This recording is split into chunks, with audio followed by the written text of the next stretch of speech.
Po, zoti Ibishi, Kosova rikthehet në Defender Europe pasi u largua në vitin 2023 për shkak të mosmarrveshjeve politike. Ndërkohë, si e vlerësoni ju faktin që Kosova është sërish në qendër të interesit të kësaj lëvizje të madhe ushtarake, stërvitje të madhe ushtarake? Po, në dha kënaqësinë që më në fund ne u kthyem pas 2 vite për shkak të tensionimit të situatës në veri dhe ishim masat e menjëhershme, pasi ishte në progres, pra 2 viteve zhvillimet gati e njëjtë më për masa më të vogla në Kosovë, sa filloi. Mandej në maj ishte më në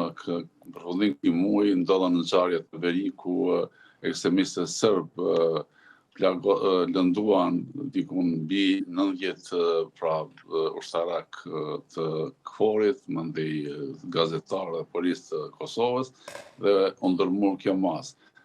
Pra, vlerësoj në rëndësi të veçantë, nga se forca sigurisë Kosovës akoma nuk është në NATO, ne jemi në fazën e tranzicionit të FSK-s, në tranzicionin 10 vjeçar në 3 faza, ku pritet të përfundojë në vitin 2028. Dhe kjo ka rëndësi të veçantë, nga se Kosova edhe në këtë fazë ftohet në një manovër kaq të madh, më të madhe në 10 vjeçarin e fundit në Europë, kur është një ndërveprim